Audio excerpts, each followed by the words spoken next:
What's up, everybody? Welcome to episode 244 of Opinions May Vary. I am your gracious host. I go by the name of JR. I have my incredible co-host with me, my main man, my Leaf to my Erickson. That's the first thing that came to my head. Okay. Leaf Erickson. Sure. Is he a music guy? Alex is with me. He's a Viking. There he is. There he is. Hey, everybody. It's just us today. Justice. Just us. Mm-hmm. There it is. It's a justice episode. That's what I'm going to start calling them. Okay. Yep. There it is. Sounds good. I swear to God, I didn't even have that chambered. That was off the top of my head. Because Alex has something neat to talk about today. Mm-hmm. And before you start wondering, is this going to be about like comic books? Is it going to be about movies, television, the thing? Nothing. It's going to be none of those things. It's going to be something completely... You know, like how we have those left field things that end up being like our most interesting episodes? It's going to be one of those today. So if you're here to hear us rip on DC and how I'm actually kind of digging what Green Lantern's doing right now, like I'm really digging it, and I kind of feel bad for ripping it like literally a month ago, but I'm okay with what they're doing right now. No, we're actually going to start with Rhode Island Dumpster Fire Con. No, we're not. We're not talking about Rhode Island. We're not talking about Rhode Island. At least not right now. It's almost unfair. It's like making fun of someone with a disability. It's just not nice. It's not fun. No. It's just, at this point, it's too easy now. There's a lot of comparisons I want to make to that where you started, but there's too much to do. Yeah, I don't feel like ruining my weekend. Or even just ruining yours, the listener. So we're gonna skip that for now. All right, should I get started? Yes. I was gonna try and delay this for next week, but couldn't find a guest, so we're doing it now. It's honesty, a lot of honesty today. Well, I mean, we've found guests. They just don't know they're guests. Hey, what are you doing in 5 hours? That's happened more times than you would think. Yep. So, today is the 19th of November, 2016. Which is true because I'm going to be uploading this later today. Yeah? So, if you're listening to it today, 10 days from now is going to be my 10th anniversary of having one kidney. I'll be a single kidney guy for 10 years. For a decade. Yeah. Wow, it sounds weird when you put it that way. Decade? Things are judged when you say, by decades. Yeah. I worked at a bookstore for a decade. Eventually, things get into 2 decades, and that's even worse. Yeah, like when you pluralize decade. How many decades have you worked? I can't think of anything that I've done for decades aside from like breathe. I'm 3.5 decades old. It's true. Like, I'm 3 decades old now. I have 3 of them. So, it'll be my 10-year mark. I should refer to this more as our 10-year mark because of me and another person. So I guess we'll get started at the beginning. Because we usually don't get like very personal on the show. We'll talk about other things and comics and movies and whatever, but like we never really delve into our personal lives too much. And when we do, we joke about it and move on. For the record, I've known you in the entire 10 years since you have had one kidney. I have not heard this story. Because when you mentioned like I have a cool story, I was like, awesome, Brad, let's talk about it. Because it's not something I don't know what you're about to say, so it's neat. It's a nice. Like, you, the listener, get to experience this with me. Let me know if you get bored. I'll go faster. I got Pokemon right there. So, I have a half-brother, half-sister. They're from Dad's first marriage. And then Dad met my mom, and then they had me. So, that's how we're related. And my brother is about 10 years older than me. So... There's a pretty big gap between us. And on top of that, he's really normal. And I'm really weird. And like we're cordial to each other, but we don't have all that much to talk about. We're siblings, but like we don't have the same interests. We don't really, have much of anything that we agree on. But a while ago, he was always like the stronger big brother type. Played football and he became a fireman, and he was on like one of the toughest trucks for Hartford, and trucks is in one of the fire trucks. Yeah. He was on the tactical unit, which go to Meaning? every. They go to every call, or at least in this city they do, because they're the team that goes in like without a hose, without ladders, because they just smash shit down and pull people out. Okay. So like sometimes if they need the snorkel truck, a ladder truck, or a hose or engine truck, a pumper, all that, those things. They don't go in with a hose. They have another team to do that, and they don't hook ladder up to a window. They have a different team to do that. These guys go in and clear something out, or rescue people. Like it's everyone's job to do different stuff and have certain things they do, but the TAC is almost more of a part EMT sometimes, because they have more medical calls too, right, than other trucks. Yeah, like when you'll see like a car accident, you'll see the odd fire truck there. Yeah, because sometimes you have the tools to cut the pavement off of the person's face. Yep. That's what I was taught. You don't think about stuff like that. When the accident is bad enough, a person can be driven into the pavement at such a force where they're stuck to it, and they cut the pavement out. Yeah. That's horrifying. Mm-hmm. So I'll continue living my naive life, I guess. Don't think about accidents. Anyway, eventually at one point he started getting sick. They didn't know what it was.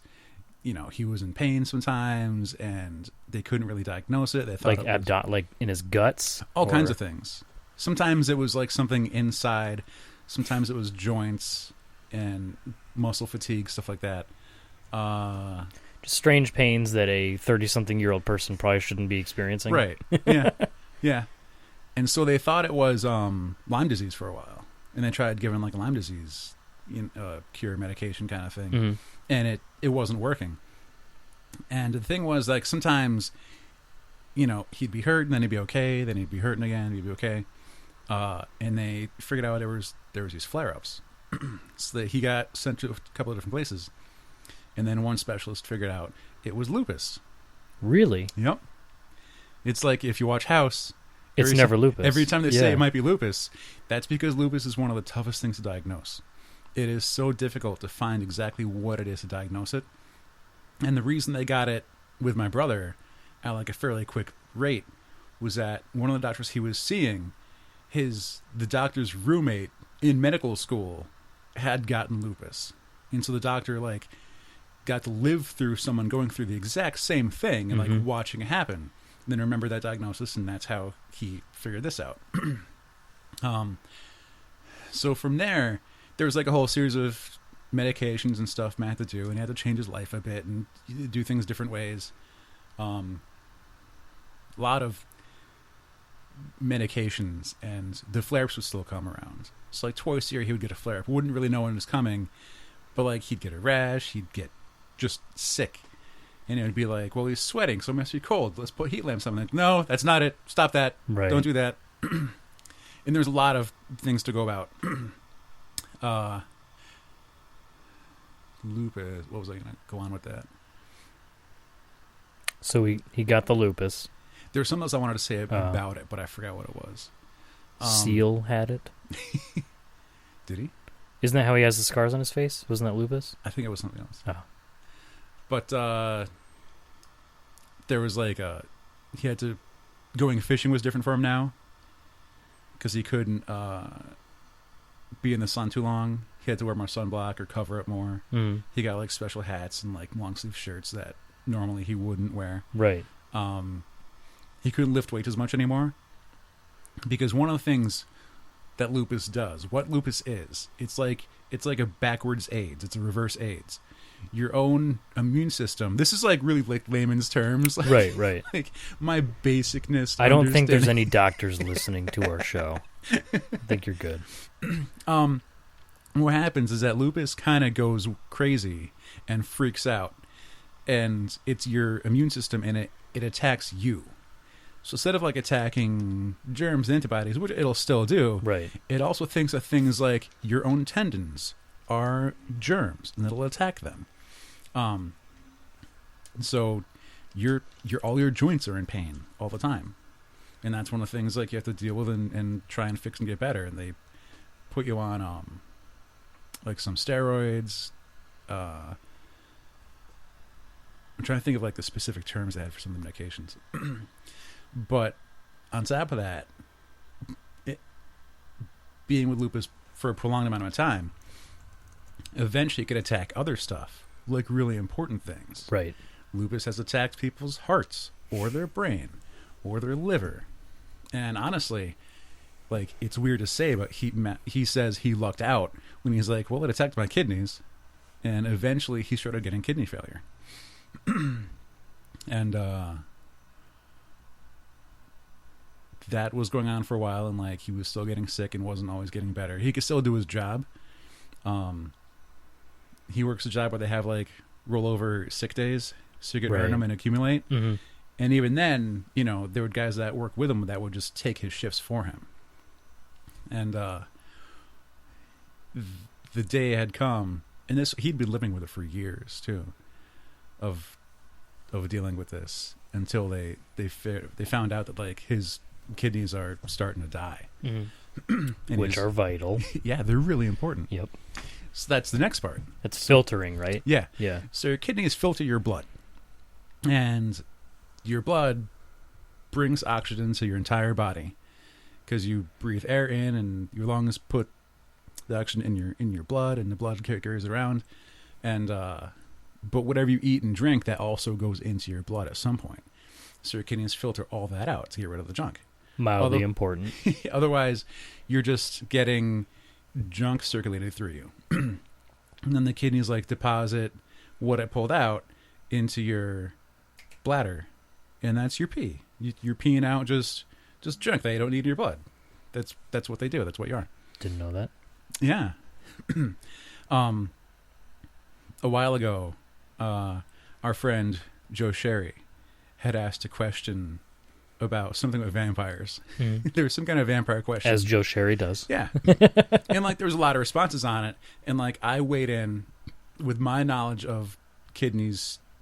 It's about like what they drink, something about that, and like how that might work for vampires, if it was true science or not. And someone else commented, they're like, you know a lot about this stuff. And I was like, yeah, I had to take a crash course, like really take this in pretty fast, so I knew what I was getting into. And he's like, are you a doctor or something? And I was like, no. Nope. But so it was decided that he would eventually need a kidney transplant. Because you can live with one. Yep. But you can't live with none. That's something I was told in elementary school. So in elementary school, I learned that you can live with only one kidney. You have two, but you can make it with one. Right. And like that kind of stuck with me ever since. Like you only have one heart. You kind of need to take care of that one. Same with brain. But kidney failure. And so once it was decided, there was like a little confusion on our end because we all wanted to do something about it. You immediately want to help. Yeah. But we had like mistakenly thought that we had to wait until it's so bad that he has to go on the transplant list. And that wasn't the case. Because they're like, no, if you want to sign up and get the test started right now, we can just do that. You don't have to wait to go on a list. So that was nice. Eventually getting to that point. And that's when he started going on dialysis. Right. Which like filters it for you. Yeah. So if your kidneys aren't doing the job of cleaning your blood, you go to this place and you get plugged into a machine. And if that's what you have to start doing, you get like a regular, like a stint put in you. Mm-hmm. So they don't have to like try and tap your vein every time. You get a thing plugged into you that plugs into your arteries that will then plug into the machine. So when you walk away, you still have like these tubes attached to your chest. And they're there until you're done. You're making a face right now. It's like cringe isn't the right word. It's like when you envision like dragging your nails on a chalkboard, you know how like it kind of like gives you the icky feeling. Yeah. You know, like that's what I was getting with that. Mm-hmm. There's holes in me right now. Yeah, pretty much. Yep. And even that like is a weird process because sometimes it feels cold. You ever like have your blood get cold? No. And then go through you? No, I haven't. I have never experienced that. And even then, like, how much you drink and consume still affects your blood. And so sometimes, you know, the nurses and people working the machines would be like, you're too hydrated, you know, and we have to take stuff out of your blood now. You know, can you cut that back a bit? And I was really confused. I thought you always wanted to stay hydrated. Yeah, but that's, if you're not working at 100%, if your body's like fighting against itself, it's a different story. All things that like I'd never considered, never thought about. And you're stuck in this chair for an hour or 2 hours a day. I think it's like, depending on how bad you are, how much your kidneys are functioning, 3 times a week. I think he was going maybe 3-4 times a week, every other day about. And my dad couldn't get tested because he's got diabetes. My mom wanted to get tested. My sister has a thing where we're not sure if she clots right, if her blood clots properly. So that wasn't really an option. And then like my dad was going to start writing letters to other fire departments in the area. Right. To try and get like if another fireman would want to help out. And the whole time I was sitting here like, will you guys stop? I got this. Right. Did you know you were a match? No, at that point, no. But like, I was pretty certain and I was pretty confident, even though others in my family like weren't sure, because we're only half brothers. We only have half the same DNA. So who's maybe, what if you're not a match? And it was just a matter of like, well, if we are, then and here we go. 50-50 shot. Pretty much. You are or you aren't. And so like we were all learning a lot about it. And I went in and I remember getting my first test. And like this was at, because we had like a specific office. It wasn't just like some room in a hospital. Like there's a transplant like whole section, like floor almost. And not only is it the nurses doing the checkups and everything, but there's also like more informational areas with like a boardroom or a meeting room, I guess. And so we talked about a lot of it with a transplant coordinator. And she was like telling me the risks and you know what would be entailed and making sure I was still on board. And I was like, yeah, let's do it. Let's keep going. Right. I only need one. I got this. And it came around, we got tested, and what they were looking to match wasn't exactly the A, B, or O or any of those things.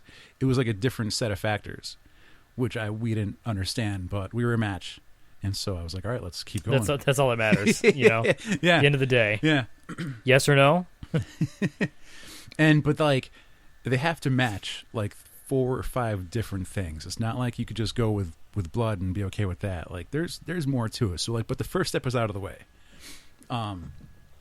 And over time they gradually test for more things. And each test is they draw blood. And I kept count. And this is through all the tests and after the operation.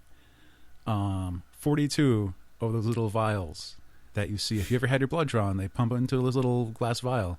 42 of those over the course of, I think, 3 or 4 months, I'll say. Which might sound like a long time, but 42 is also a lot. The most at one time was 6 or 8, something like that. Something between 6 and 8 tubes at once. And there was one test where it was like 3, but it was only over the course of 3 or 4 hours, because that was like specifically a diabetes test of like, are you prone to getting diabetes? Right.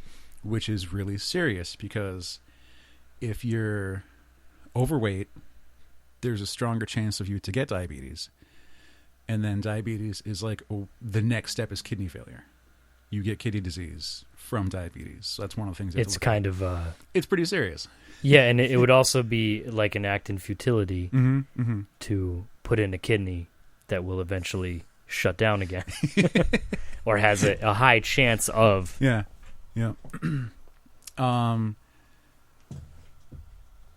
And let's see all the tests that we did. I had to pee into a jug for a while. Do you still have that jug? I don't. I feel like I've seen it. No, I had to give it back. No, that was my dad. When my dad was going through his process, he had the jug. It was this big. That's why the jug sounded familiar. It was this big orange jug, and I had to pee into it, and I had to like test all my pee over 24 hours. I took a picture of that. So one of the things that occurred to me while I was going through this was that I may have friends asking a lot of questions, or maybe I wanted to explain a lot of it. And this is one of the reasons why I was trying to educate myself on a bunch of different things.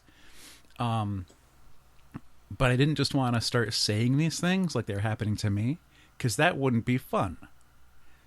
And this was back in 2006, as I said, and Myspace was still a thing. Mm-hmm. Like a big thing. Yeah. Like the thing. It was the Facebook. Facebook was 2 years old at that point. I think still exclusively for college students. Yeah, it was like nothing at that point. So MySpace was like the social media platform of the day. And so I decided I was going to make a second MySpace page, because everyone had their own. Right. But I was like, nah. I need a second one. But it's not for me. It's for my kidney. So my kidney, Alex's kidney, had his very own MySpace page. And this sounds kind of dumb, but it was a really fun way to educate people who wanted to learn and cared about what was going on. Mm-hmm. And I gave the kidney, like, I found a picture of a kidney and I drew a face on it with MS Paint or some crap. And I gave him personality. He was kind of a douchebag because he hated me and wanted to get away from me. And he would call me a loser. And then my family would get really concerned and be like, Alex, you're not a loser. I'm like, I know, it's not me, it's the kitty talking. And I'm like, but Alex, you're the kidney. I'm like, just relax. It's fine. So I put a lot of information on the kidney's MySpace page. And he ended up having more friends than I did at one point. Of course. But I would do fun things. Like, I would put up a picture of the pee jug, like, next to a donut to compare sizes. Right. It was like 3 times the size of a donut. So what you're telling me is that you came up with the parody account before coming up with parody accounts was a rampant disease. Yeah. I think, like, at the time, I think people still had accounts for their dogs, though. Yeah, but, like, parody accounts are horrible now. Oh. Like, anytime something culturally significant happens, there's a parody account for it. Like, when I'm a Giants fan, New York Giants. Odell Beckham Jr., one of their receivers. Is there, like, a Giants suck page or something? What? Okay, go on. You're not going deep enough. You need to go deeper. Okay. You need to go more specific in that Odell Beckham Jr., he's young, kind of has a temper. When he doesn't, he's like a superstar. So when he doesn't do well, he gets a little pissy.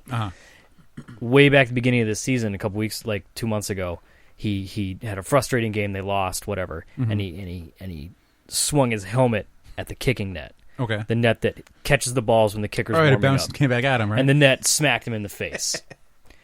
Within minutes, there was a Twitter account for the kicking net, and it had like 700,000 followers. That's how parody accounts have gotten now. It's just like, if someone on the news has a really funny mustache and it goes viral, that person's mustache will have at least 24 parody accounts within the hour. And it's that mustache talking. Like, it started out like I used to follow a couple, like, on the OMV Twitter page. Yeah. Like, there was one from Merle from Walking Dead, and he would just tweet about how, like, you know, how he should be the one fucking Lori and all that stuff. Like, just really nasty shit. Yeah. it used to just be characters, but now Right. it's gotten to the point where it's just things now. Kanye West's sneaker laces. It's just That's just dumb. exactly. That's not interesting Exactly. They went from being funny, somewhat significant, like, oh, these are, it's like, the fake character, and they say, like, there's one of them, the goddamn Batman was the first one that I remember at all. All right, yeah, from yeah, Twitter. Yeah. As a guy, like, who just tweet really funny stuff about being Batman. And now it's just awful. It's just awful. But you did this. I was ahead of the curve. Decades before... One decade before anyone else was doing this, and you weren't just doing it to be funny and brown bagging every joke and being like, oh, Robin, can you suck my dick? It was education as well as mild humor. Mm-hmm. That was the goal. Mm-hmm. Respect. Thanks. So, as I was talking about tests.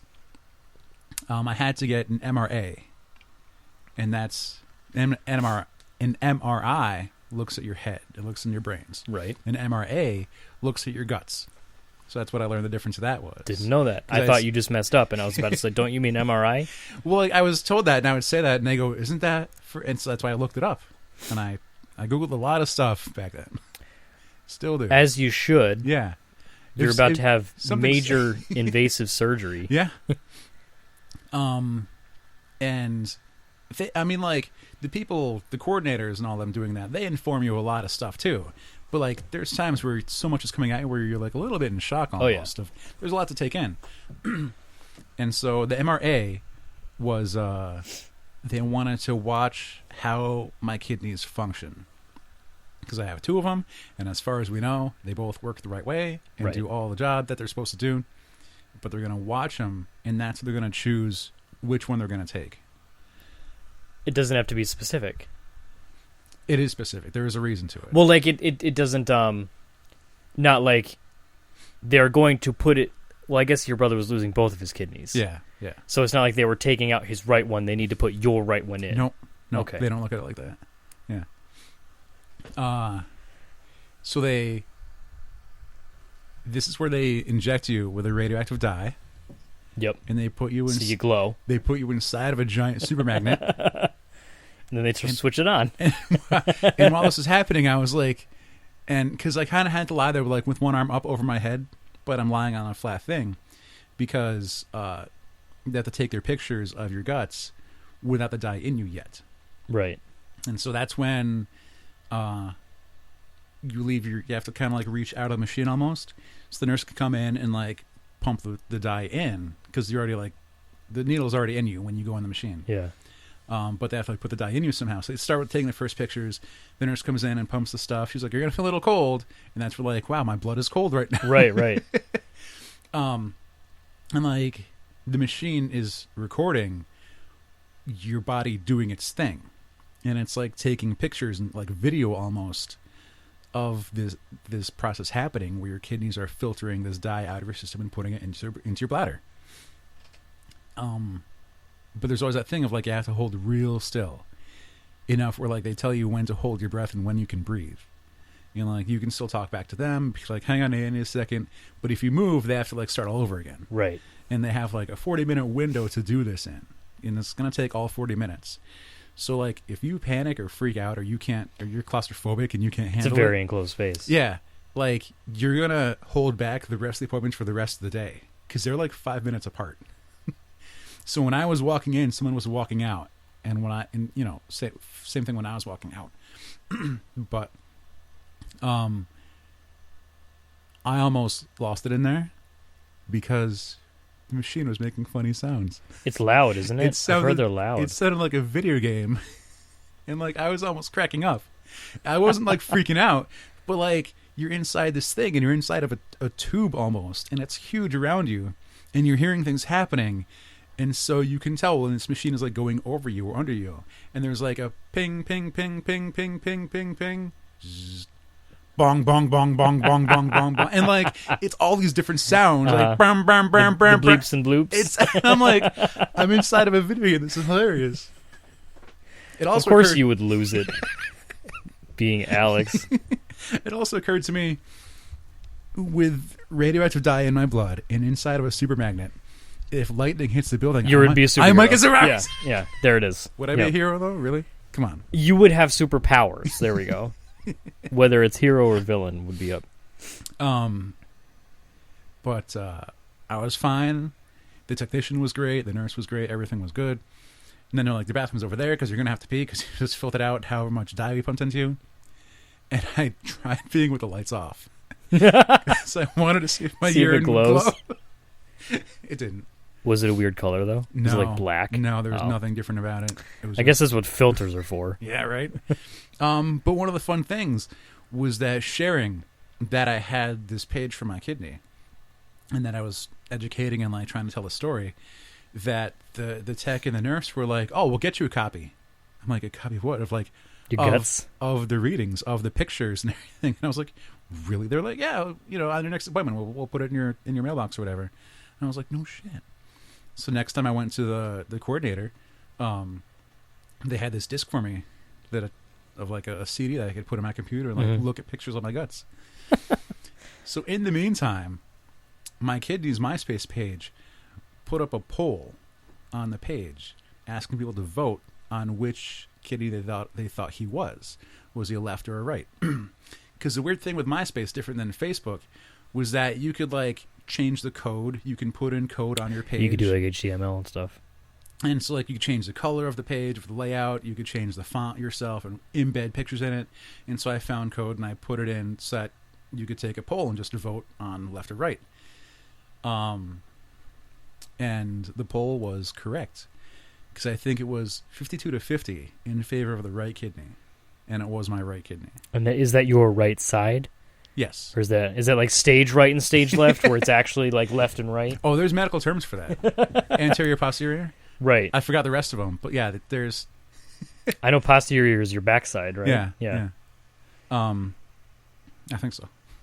Anteater. You can remember that like an anteater, like your wiener, right? Your front. I took one semester of physical therapy. You know more than it's one more semester than I have. That's all I've got as far as that concerned. And so one of the things they judge when they're going to take someone's kidney, they look at how well they function. Right. Because they leave you with the stronger one. So maybe they both work 50%. Maybe one works 52%. The other one works 48%. They leave you with the stronger one. Okay. And so there's that, and there's also comparing how many hookups each one has. Because you might not have the same number someone else does.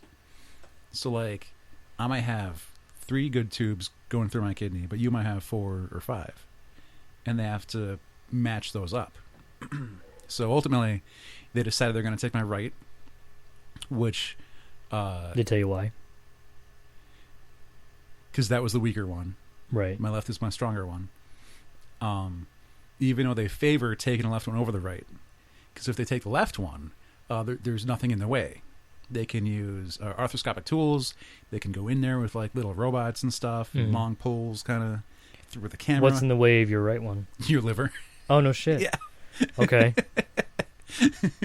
And if it was your left, they could make like 3 tiny cuts, 2 cuts to go in and like do the work, and 1 to pull the kidney out.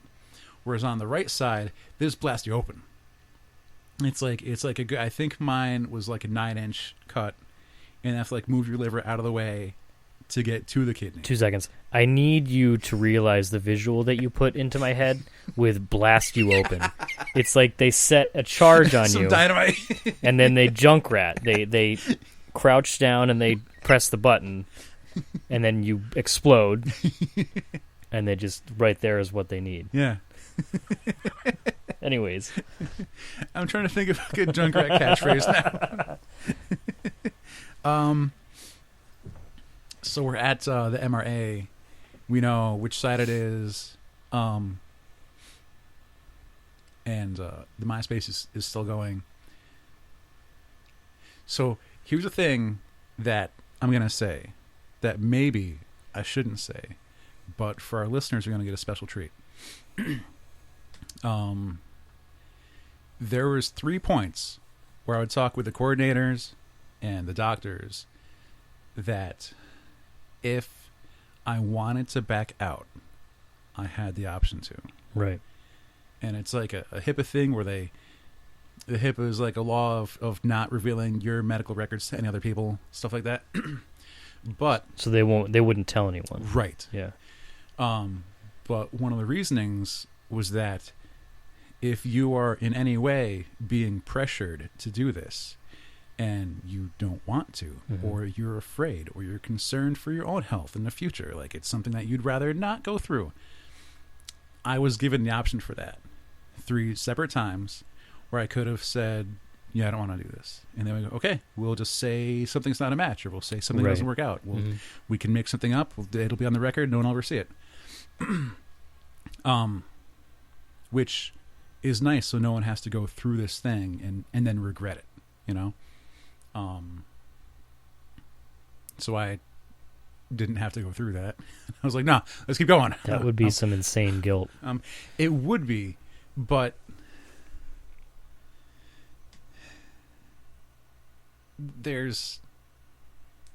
if you suspect there might be a problem with you, right? You know, or like some people think they shouldn't be split up or they won't get into heaven. Or I mean, this is a really weird like generalization. I don't want to offend anybody. People, like it's a terrifying experience altogether. Yeah.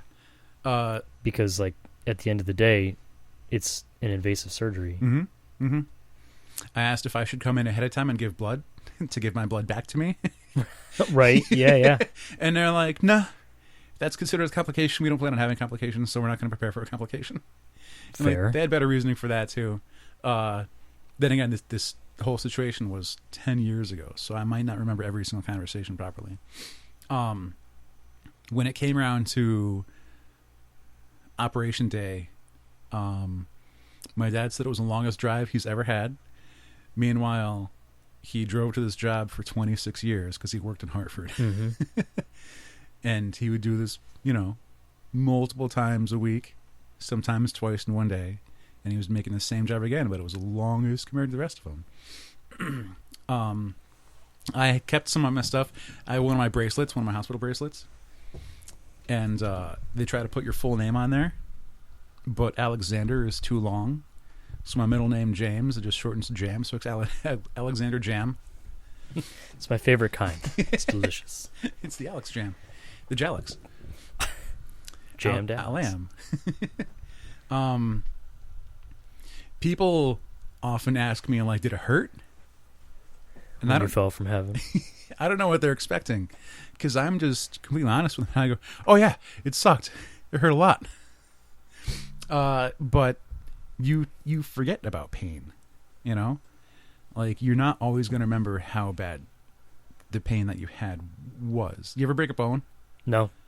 Sprained an ankle, though, which apparently is worse than a break in terms of pain. Do you remember exactly what it feels like? It was awful. I don't remember. I couldn't picture how badly it hurt. I just remember it sucking ass. But, like, it's not something that you carry with you still, right? So That's why I keep going to get tattooed. While you're getting tattooed, it's like, this is stupid. Why am I doing this? Yeah. Afterwards, let's do it again. How soon before I continue with these? Exactly. Yeah, we got it done at Harvard Hospital. Everything went really well. Our doctors were great. We had basically 3, because there were 3 surgeons that worked with the hospital at the time. And like, we were split up. So I had Dr. Hull, and my brother had Dr. Brown. And Dr. Lally, she was like the in-between. And we talked to all of them before, you know, leading up to it for months ahead of time. And so I had Hull, who opened me up and started the process. And my brother had Dr. Lally, who like initiated his part of it, because Dr. Brown was a little behind. So, but eventually he showed up and like he finished it off, and like they made the pass off with the football. You know, he just spiked it in, perfect. Of course they did.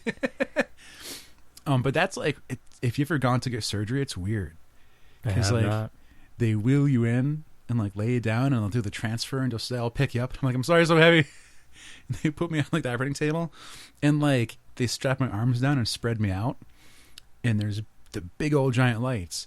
And one of the reasons they strap me down is because they're going to be moving me, because they tip me sideways. Yeah. So that nothing falls out when they cut me on the side, because they're dropping it on my side. Yep, because your skin is not going to be there to hold your organs. Yeah. It's like they either That's roll you or awful. like tip the table at your... Stuff you don't think about. Yeah. You know, when Han slices the tauntaun. the tauntaun. Yeah, and it just spills right out. And they smell really bad on the outside, but apparently it's worse on the inside. On the inside.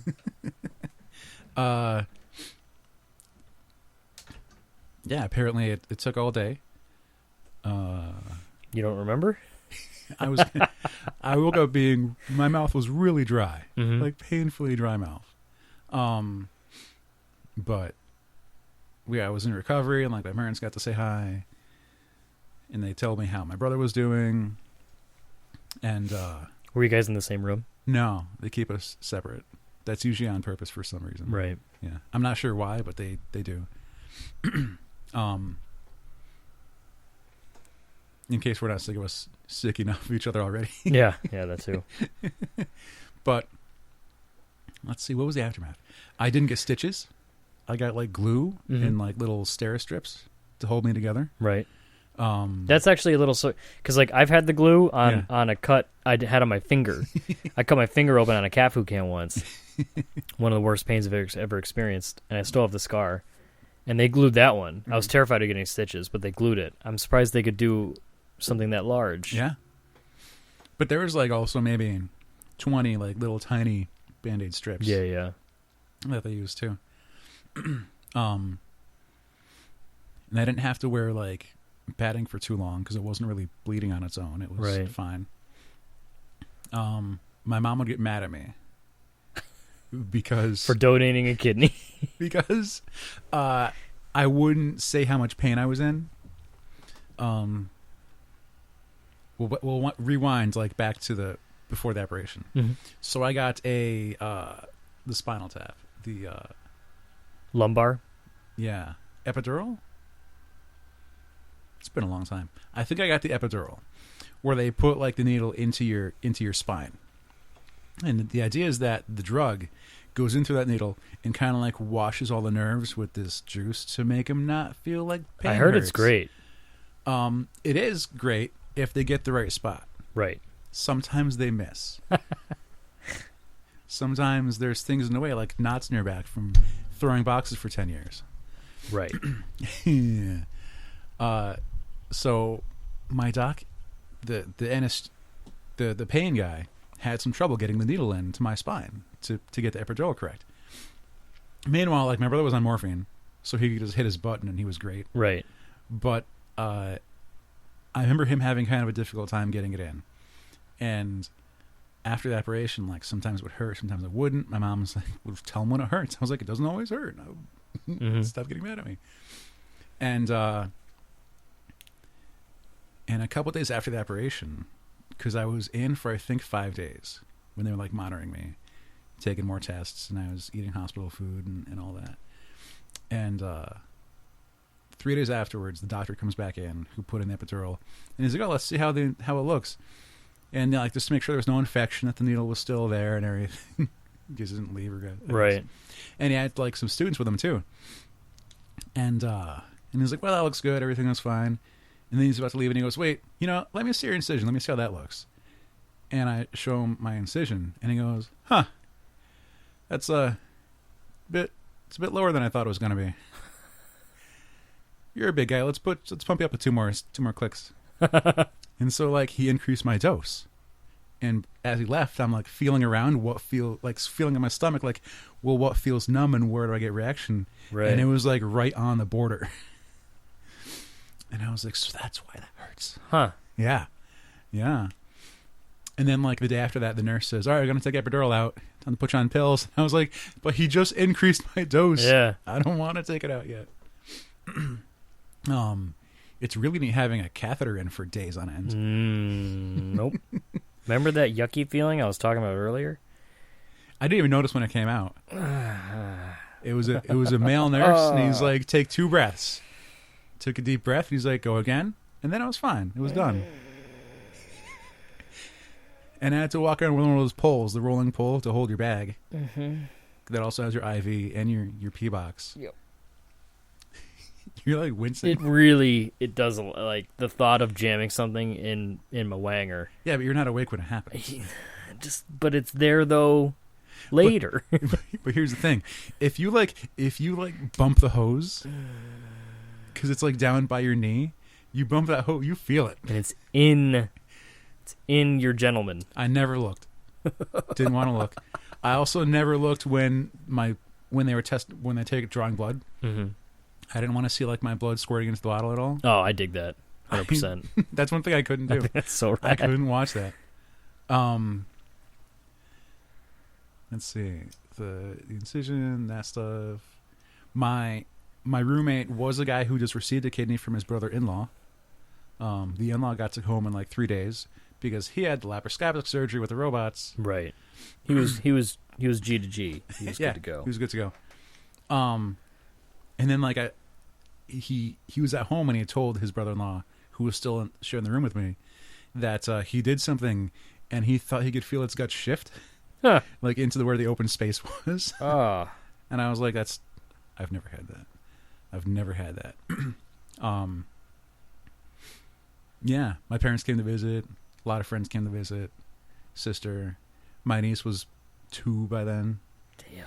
And there was one day where my parents come to visit, and I don't remember which way it was, but either I wasn't in my room or Matt wasn't in his room because we were visiting the other.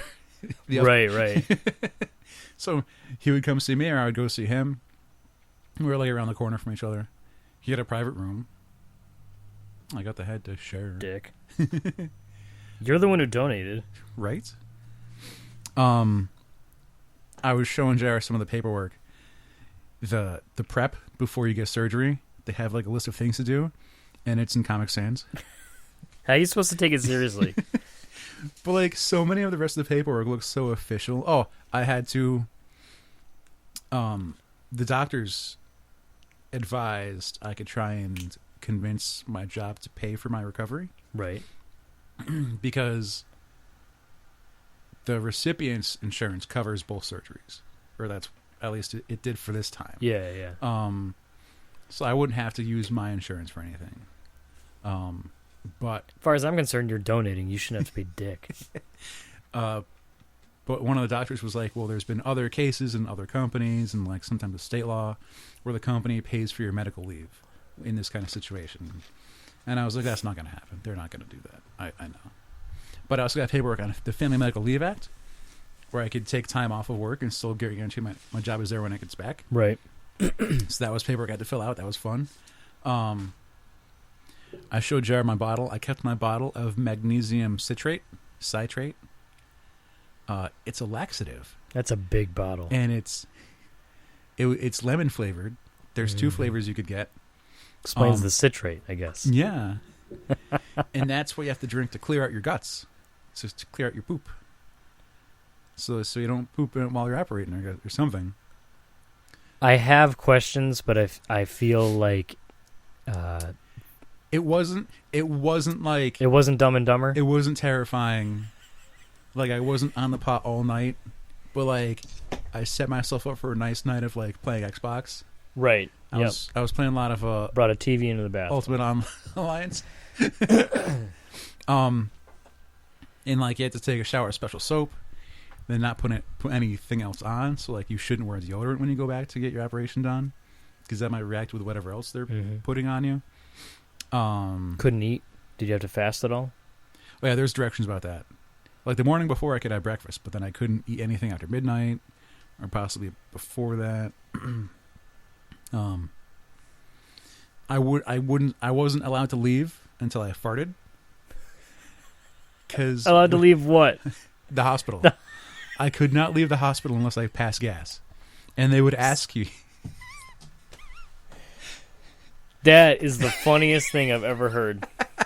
Total juvenile. I apologize, but I was completely taken back. I didn't expect you to say that. I wasn't allowed to leave the hospital until after this major invasive surgery, until I could walk 20 steps without stumbling or They took the tube out of my wiener. Well, that was important too. But farting. Yeah. And, like, did they have to witness it? No. They would just ask and check.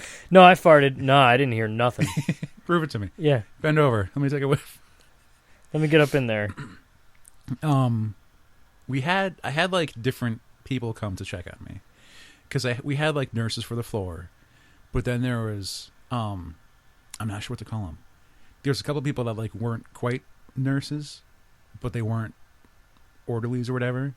But they were there in case I wanted to try and walk, because like some of the nurses were small women, and like I'm 230 at the time. And so they'd get like one of the bigger dudes in case I was going to fall to hold me up or catch me or whatever. But they'd also do stuff without telling you. It's like one of them would kind of come in and hang out for a bit and have a conversation, and he was watching my breathing. Right. He was making sure I was breathing correctly. He didn't tell me that until afterwards. Mm-hmm. And they would check my pee box to make sure the right fluid was coming out, and they would measure that. They had a list of making sure, because down to one kidney, and make sure, you know, they would measure what I drink and what I take in and compare that to what's coming out. Because there's one time where, like, the box was full. And I was like, should we empty this? The nurse was like, yeah. So the nurse empties it and puts it back, but I guess didn't mark it down or something. And so, like, the other dude comes back and he goes, we're missing a lot of fluid. And I was like, yeah, it was emptied out earlier. Did you write it down? Right. So that was like a brief moment of panic, but it was fixed pretty quickly. But the way they knock you out, it's not like other ways where they gas you or put you under. This is like a much more serious like stuff they do, because they're also trying to like suspend some of your function. Mm-hmm. So occasionally your intestines like stop, or your poop builds up in there and then doesn't come out. And that's why they want you to fart, to make sure all that, your intestinal tract and everything is still working properly. Again. Yeah. Which, super personal, ready for this? I didn't poop as fast as they wanted me to. But they let me go home anyway. And like they wanted me to try and poop at the hospital, but it just wasn't happening. I would try. And then I came home for a few days, and they're like, you poop yet? You poop yet? Did you poop yet? 11 days. I didn't. That shit. I can't even fathom that. And it was bad enough where they're like, well, we're going to have to bring you back and like work on your butt or something. Right. To make sure that your intestines and let me get that butt. We got a problem with his butt. We gotta work on this guy's butt. Gotta scoop this out. What's the problem? You've read Choke, right? Yeah. Yeah. Yep. And so, if you ever watched a specific episode of The Family Guy, Peter walks into the... What's the Jewish guy run? What's he have? Pharmacy? Pharmacy. Yeah. Peter walks to the pharmacy. He's like, hey, you got any of those cherry-flavored suppositories? And the dude's like, you're not eating these, are you? He's like, no, I'm sticking it up my ass. What am I supposed to do with them? Suppositories go up your butt. Yeah, you're supposed to. Yeah. And they loosen you up, and they relax all your muscles and relax a bunch of stuff, so then you can poop. So that's an interesting thing to do to yourself. Luckily, they're kind of like missile shaped to like. Oh no! So you can send that right up there. Yeah, it worked though. So I could poop normally finally after 11 days. That's a long. Still time. Eating normally too. Yeah. Our listeners are getting a real treat today. I guess it's after. It's not quite dark here yet, but it's toward the part of the episode where it would be dark. So these are things where you have to deal with going through this. We're more than 50 minutes in, so I guess that's OMV After Dark. Yeah. Let's see. But one of the incredible things that they didn't tell us right away, they didn't tell us until like months later, was that a new kidney transplant, what usually happens is that it makes the lupus go away. Right. So my brother no longer has lupus. They're not sure what it is. They're not sure exactly what happens, but his lupus is gone, and this happens. And lupus is a disease, right? Mm-hmm. You can't cure it. No, unless you get a new kit. So they've tried ways to simulate this. They don't know if it's anti-rejection drugs. They don't know if it's something else that's introduced to the system. They're not sure what it can be besides the thing itself. Excuse me. But that's something he doesn't have to worry about anymore. So he's still on drugs to like handle what's happened to him already. Yeah. And he's on like, a bunch of daily pills for the rest of his life. Yeah. But he doesn't have to do I can't think of the word anymore. The blood cleaning thing. Dialysis. Thank you. Mm-hmm. Got stuck there. He doesn't do dialysis anymore, which on his end is a thing that like he felt really guilty about because he was in there for maybe 4 months and he hated every minute of it. And there's people. An hour seems like a short amount of time. Yeah. But I guess it's something that it seems like it's very easy to take for granted when you have to do it. Yeah. Like X amount of days per week for 4 months. Mm-hmm. But so we're saying 4 months like it's a long time. He'd sit next to people who've been doing this for 5 years, right? And so it's the kind of thing where like, do you want to make friends with this person? Because they're kind of going to hate you a little bit. Like you were only here for less than half a year, and they've been there for it's part of their life now. It's tough to deal with. They might not have a brother. Yeah. Who. Because, like, to make that decision in the first place, especially to be so, like, not. I don't want to say cavalier, but, like. No. It was a really easy decision, all right? He's a firefighter for the capital city of our state. Mm-hmm. There's pictures of him carrying children out of buildings and opening up roofs so houses don't burn to the ground. I'm some douchebag that collects comics, throws boxes, and paints faces. Like, what am I really contributing to the world? Like, am I really... I'm not a firefighter. I'm trying to come up with an argument. You're my friend. That's what you are. So, on my end, I was like, no, this is a really simple thing. The world probably needs him more than it needs me. In case something happens. I was having this joke with a friend in the makeup room in October during Fright Fest. And there'd be a couple of times when I've heard people say like, oh, I was in a dark place at this time. Or like something happened. I was like, I went to a dark place a few times. And like they don't really want to talk about it. And then when I do make them talk about it, they like say like what they were thinking about. And I'm like, yo, I'm there like 12 times a day. Jesus. The dark place you don't want to go to, like I'm there all the time. That's my comfort zone. But one of the things I do want to make sure I talk about, I'm going to go back to my Kidneys Myspace page some more. One of the things that helped me through it, like it was great having my family, like knowing my family was there. There was never a doubt in that. Mm-hmm. But it was how many of my friends got on board too. Because one of the things I did was I had a party before the operation. And since my kidney was being kind of a jerk, I was going to evict him from my body. And so I had a kidney eviction party. And I passed out invitations. But on the back was my kidney's going away party. So my kidney was throwing a party for himself. And so he could choose to go to whichever one. And that was fun. I made a cake. My good friend Milta made me a pillow that looks like my kidney. Milta made that? Yeah, Milta. She made that for me. And that was really nice. Let's see. There were cookies, like little cookies that looked like people, and one of them had a kidney, and one of them didn't, or one had two. Let's see. What else was there? I had everyone sign my eviction contract. I'm going to hand that off to you now. I thought I lost it, but it's right there. And 3-day notice. Friends of mine that know me, like, understands my tactics as a villain. And some of them signed it like, we're just, yeah, I'll sign this. It's a fun thing to do at my party. And other people saw the fine print, like the really small print in there, and they like got up close to it so they could read the fine print because they didn't trust me.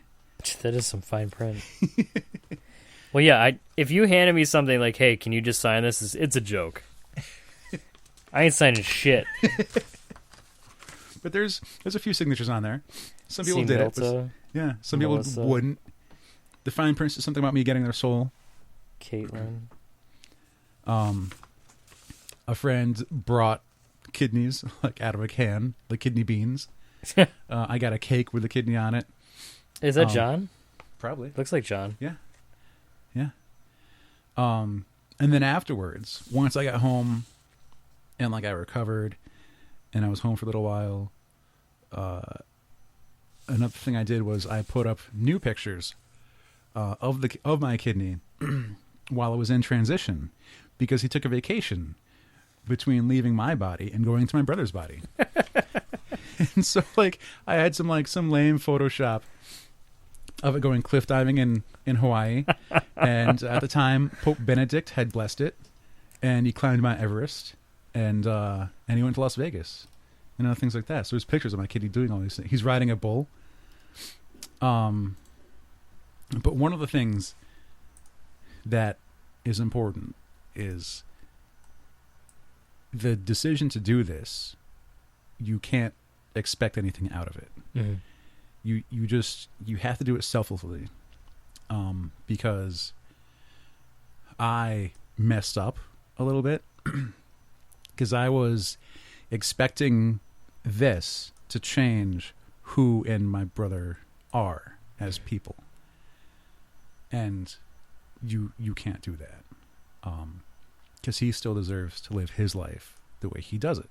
Right. And I can't like force him to suddenly be interested in me. Mm-hmm. It's just unfair.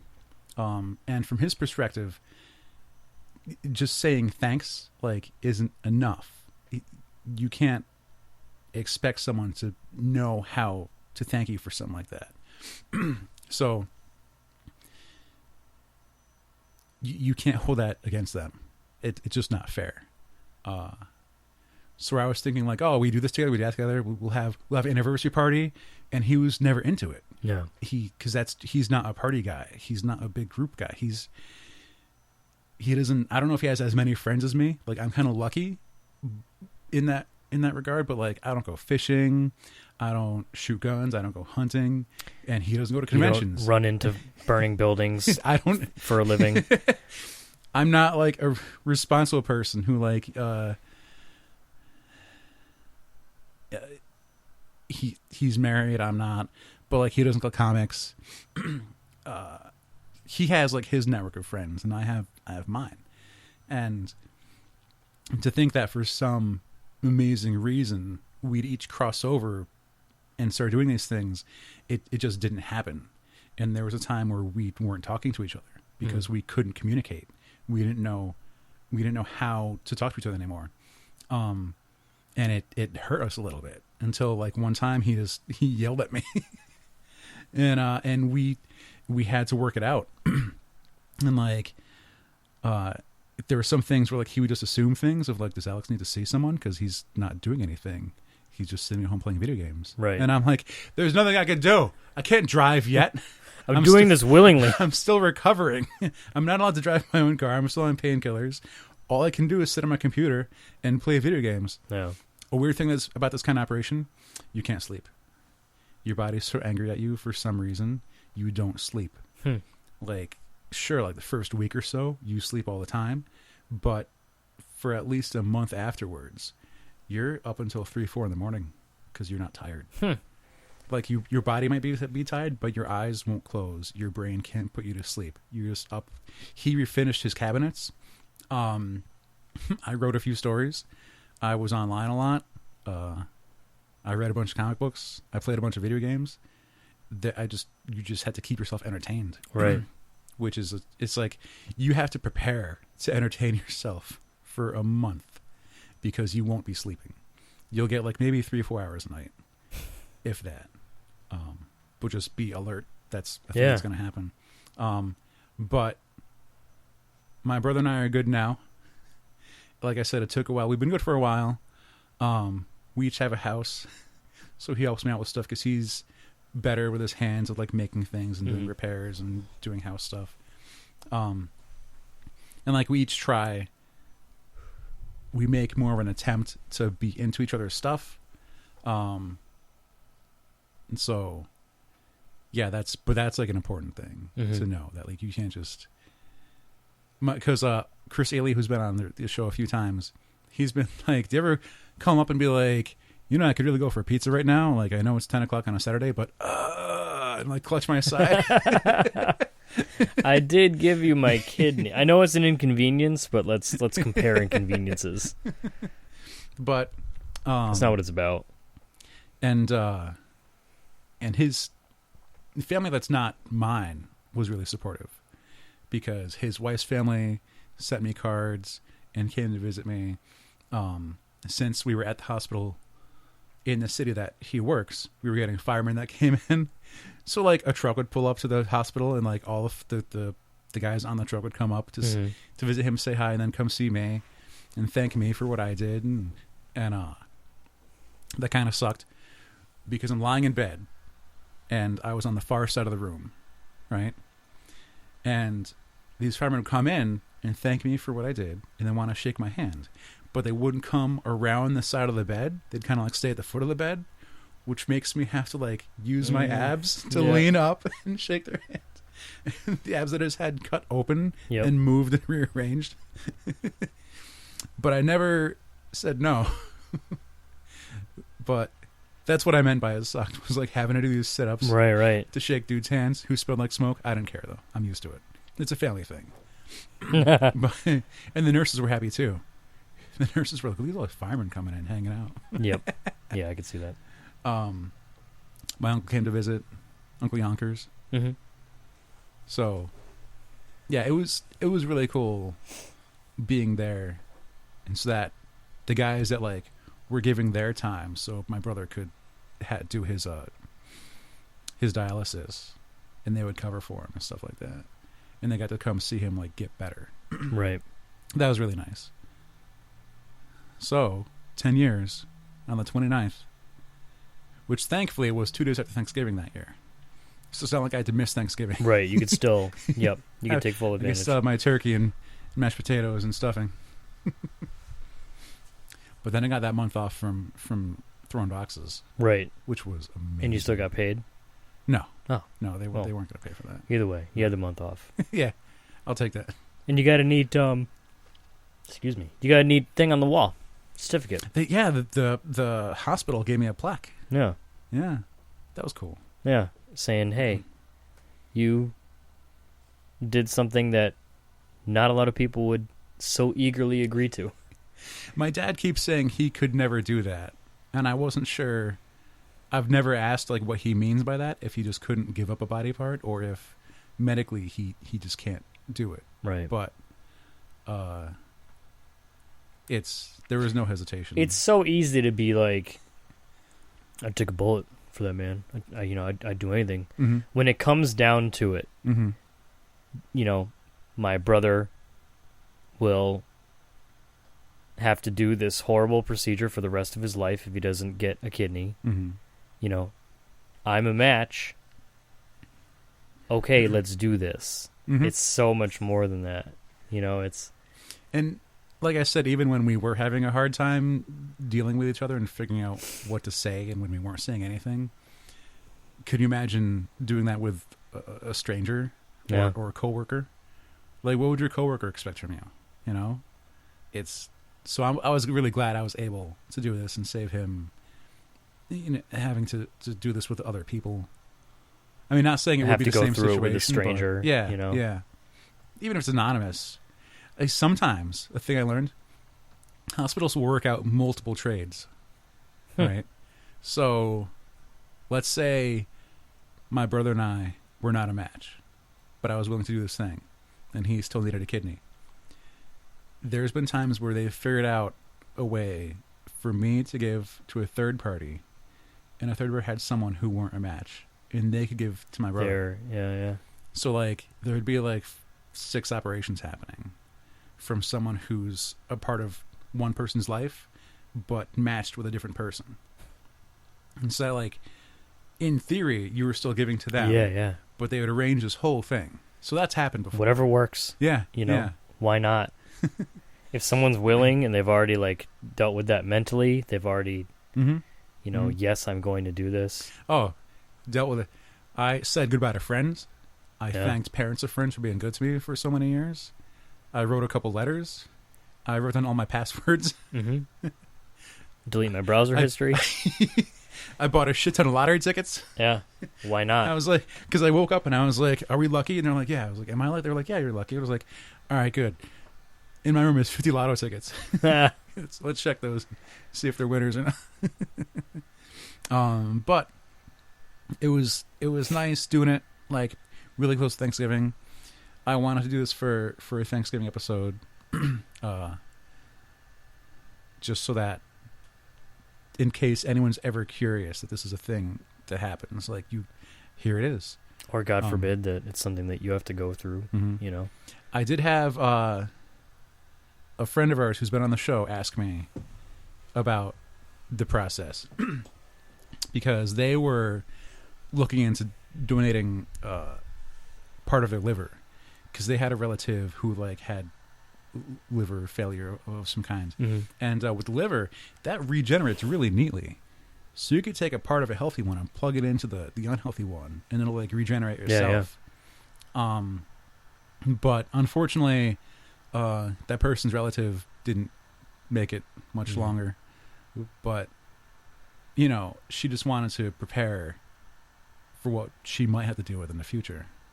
And so I was glad I could explain to her whatever I needed to. That's really neat. I appreciate you sharing all that. You're welcome. And I'm sorry that we had to move it up a week. You know, But it's fine. that was probably one of the most interesting episodes we've ever had. We'll see. And we didn't even rely on someone telling us stories to to carry us, too. That was really neat. I appreciate and respect you. Oh. I'm no And I different can't person believe for it's it. been 10 years. Right? Mm-hmm. To keep going, usually the limit is about 10 years. Since it's been so long, we've gotten, like our family has gotten confused if it was for a cadaver kidney or a living kidney. Because sometimes someone might die and their guts are still healthy enough where they could scoop them out. But usually about 10 years is how long a transplant will last before it starts to fail. Right. But like I said, we don't recall if that was healthy living kidney or cadaver kidney. And also on top of that, that's at the time that was 10 years ago. So that's using logic from kidneys that they transplanted 10 years before that. So that would be in 96. And so with the idea that like the medical process and all the testing and all the hookups and all the surgeries and everything have come so far since then that the time span will be better and greater than that. So from the beginning in my head, I always knew like he's not going to need another one. He'll be fine. I got him. And it's been tough to say to him so I haven't. But like when my dad brings it up, my mom brings it up, you know, it's like, no, I've got him. He's good. He doesn't need another My one. kidneys are prime shit.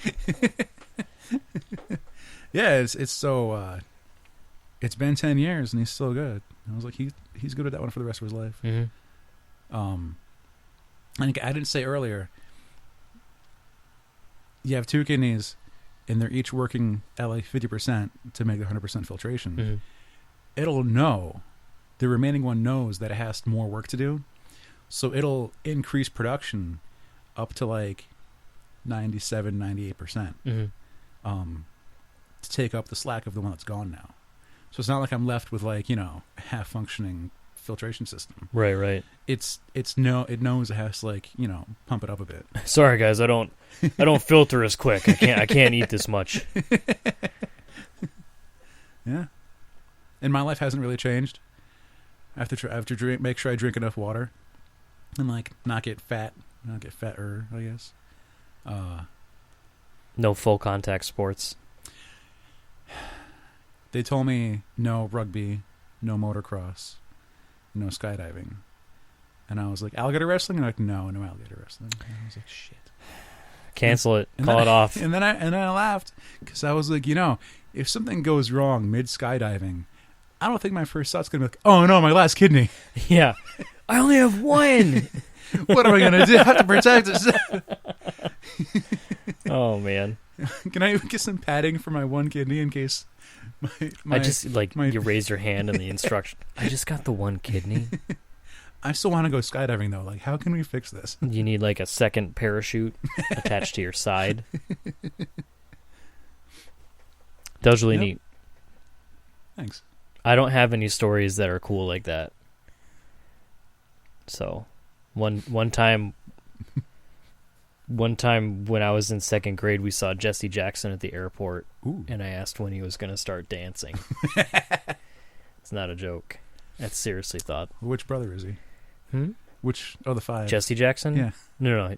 I know. I got it. I was going to say that. I was making. Jesse Jackson. I was continuing your joke. I was an idiot. Him and Sharpton, they're a tag team. Yeah, that's my cool story. The tag team so champions. we'll put up a vote. See whose story was cooler. Anyways, Alex, thanks for sharing that. That was super neat. Yeah, I hope we didn't lose too many listeners. We didn't talk about Superman or anything, or X-Men, or... They'll live. If someone can't respect that, then whatever. In case it happens to you, you know... You have some reference. You have something to look back on, in case you have an understanding of people who might go through dialysis. Like I said, I'm not a medical doctor, so all this was like simplified way down. Mm-hmm. Yep.